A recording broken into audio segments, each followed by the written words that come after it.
குடும்பமும் இந்த இதுக்கு ஒரு காரணம். அது அம்மா அப்பாவாயும் இருக்கலாம். அம்மா அப்பாவும் அந்த பக்கத்தை பற்றி கூடாம சொல்றது, இந்த பக்கத்தை பற்றி கூடாம சொல்றது, போயிட்டு வந்துட்டு என்ன நடந்ததுன்னு விசாரிக்கிறது. பிறகு எங்கட மரபு சார்ந்த ஒப்பீனியன் எல்லாம் வேறு. ஆனா இப்ப காலத்தின் வாழ்க்கை முறையும் ஒப்பீனியனும் வேறு. அப்ப நாங்க வந்து எங்கட கருத்தை இந்த இளையவர்களுக்கு சொல்லும் போது அதுல அவைக்கு ஒரு புது கருத்து தெரிய வரும்.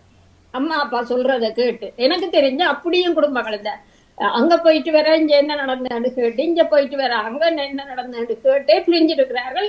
பிள்ளைகளுக்குள்ள ஒண்ணுமில்லை. இன்று வரைக்கும் 2 பக்க பிள்ளைகளையும் 2 பேருமே நல்லா தான் சொல்லி கொண்டிருக்கிறோம். ஆனா குடும்பம் பிரிந்து விட்டது. அவை நடந்தது வந்து 2 பெற்றோர்களாலும். அப்ப தூபம் போடுறவையும் இதுக்கு ஒரு காரணம் என்று நான் நினைக்கிறேன்.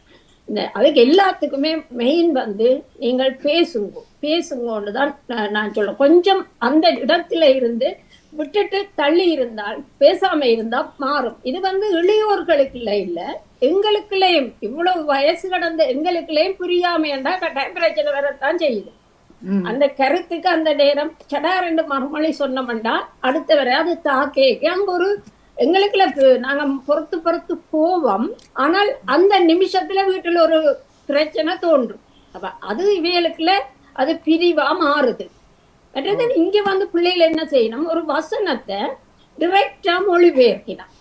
அதுவும் வந்து அர்த்தம் வந்து சரியான பிள்ளையா வரும்.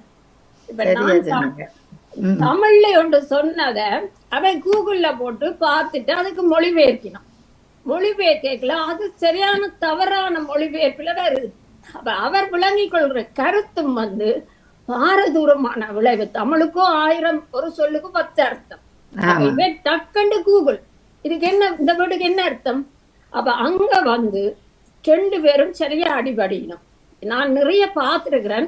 என்ன வசனம் சொன்னாலும் கூகுள்ல போட்டு பிள்ளைகள் என்னன்னு பாருங்க. அது என்ன செய்யும், பிள்ளையான அர்த்தத்தை கொடுத்துரும் அந்த வசனத்துக்கு. நான் சொல்ல வேண்டிய வசனத்தை எடுத்துக்கொள்ள வேண்டிய வசனம் அங்க தவறா நெஞ்சில படுகுது. அதாலையும் அது அந்த அவைக்குள்ள பெரிய கோபம் வருது. அதுவும் ஒரு காரணம் என்றுதான் நான் நினைக்கிறேன். ஏன்னா இங்க வந்து புரிதல் இல்லை. இது வந்து தேவையில்லாம இந்த எங்களோட பேசக்குள்ள கூட இந்த திருமணம் இல்லாமையும் புரிதல் இல்லாம பிள்ளைகள் சில வசனங்களை மொழிபெயர்த்து கதைப்பார்கள். அது சரியான எங்கள வாழ்க்கைக்கு உதவாது தமிழ். அதுவும் கூட எங்களுக்கும் பிள்ளைகளுக்கும் முரண்பாட கொண்டு வாரது. அப்ப கேட்டா அப்படித்தானே இருக்கன்னு சொல்லுவினோம். ஏன்னா இந்த மொழிபெயர்ப்பு பிள்ளையான மொழிபெயர்ப்பு டொச்சுக்கு வேற தமிழுக்கு வேற அந்த வசனம். அப்ப இதெல்லாம் வந்து ஒட்டு மொத்தமா புரிதல்ன்றதுக்குள்ளதான் இருக்கு. நீங்க புரிஞ்சீங்கடா முகபாவம் எனக்கு ஏதோ தலையிடிக்குது, ஆனா நான் ஒரு சின்னனாதான் சொன்னேன். ஆனா இந்த முகம் வந்து அப்புறம் சின்னமா இருந்திருக்கலாம். எனக்கு பள்ளிக்கூடத்துல வந்து ஒரு ஸ்ட்ரெஸ்ஸா இருந்திருக்கலாம், பசியா இருந்திருக்கலாம். அந்த நேரம் என்ற கணவர் தேவைகளை ஒரு கோபமாயில ஒரு வந்து சொல்லிடலாம். அது வந்து புரிதல் இல்லை என்றதான் என்னுடைய சரியா ஆணித்தரமான வாதமா இங்க நிறைய மனவருந்தரம் என்று கூறிக்கொண்டு விடைபெறுகிறேன். மிக சிறப்பு. யதார்த்தமான ஒரு சூழலை பார்த்திருக்கிறார் என்றுதான் சொல்ல வேணும். சபா அருமையான கருத்து.